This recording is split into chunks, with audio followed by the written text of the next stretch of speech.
En la entrada de una universidad en Sudáfrica está el siguiente mensaje para reflexión de los estudiantes. Para destruir una nación no se requiere de bombas atómicas o misiles de largo alcance. Solo se necesita bajar el nivel de educación y permitir que se copien los exámenes. Pacientes mueren en manos de tales doctores. Edificios colapsan en manos de tales ingenieros. Dinero es perdido en manos de tales economistas y contadores. El humanismo muere en manos de tales religiosos. La justicia muere en manos de tales jueces. El colapso de la educación es el colapso de una nación.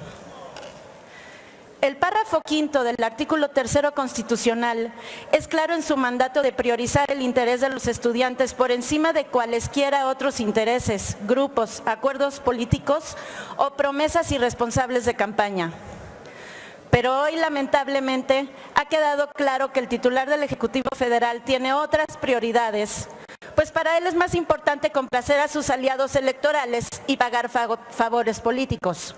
Aunque eso sea a costa del futuro de millones de niñas y niños, generaciones enteras cuya educación seguirá siendo rehén y moneda de cambio para los trepadores, oportunistas y politiqueros vulgares que hoy le entregan la educación a los intereses de un grupo sindical.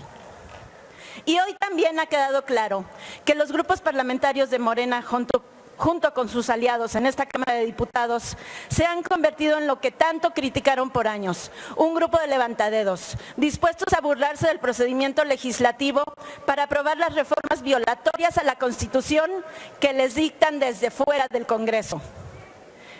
Esta Ley General de Educación devuelve el control de las plazas a los intereses gremiales, esos mismos intereses que durante años perjudicaron los derechos de los niños de Oaxaca, Chiapas, Guerrero y Michoacán.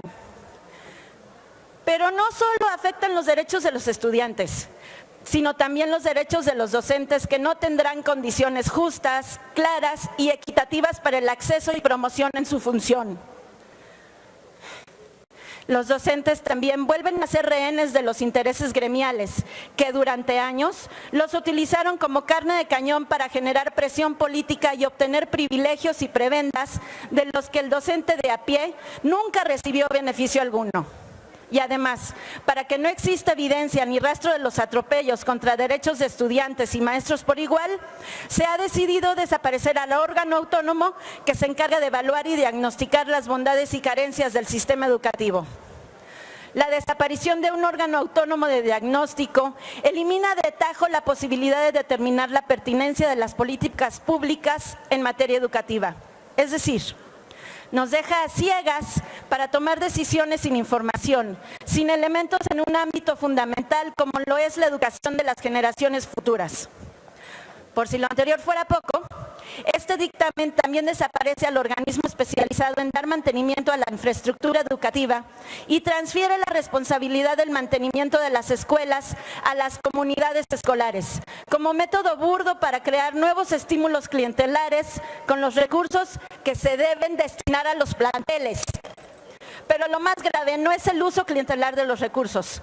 Lo más grave es que se pone en riesgo la integridad física de las niñas y niños que todos los días asistirán a planteles que seguirán sin recibir el mantenimiento que con urgencia necesitan. La desaparición del Instituto Nacional de la Infraestructura Física Educativa es otro ejemplo más del desmantelamiento institucional que con el pretexto de la austeridad y el combate a la corrupción continúa desapareciendo contrapesos y liberando recursos para destinarlos a los programas clientelares y los proyectos inviables de esta administración.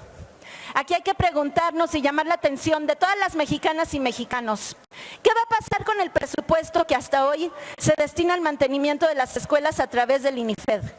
Además, este dictamen no aclara cómo se va a cumplir con el mandato constitucional de gratuidad y obligatoriedad en todos los niveles educativos, evidenciando la intención de presumir logros discursivos sin disponer los mecanismos para traducirlos en realidades.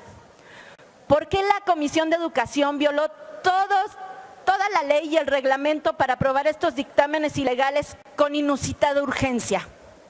¿Por qué hoy se violó también todo el proceso legislativo para forzar la discusión de estos dictámenes, incluso cancelando la comparecencia del secretario de Hacienda? ¿Por qué las únicas demandas que se toman en cuenta son las de un grupo sindical y no se toma en cuenta al resto de este gremio, a las madres y padres, a los especialistas en pedagogía y a la sociedad civil organizada? ¿Por qué la discusión de hoy no ha sido obstaculizada por quienes violentamente han tomado esta Cámara cada vez que han querido? La respuesta es clara.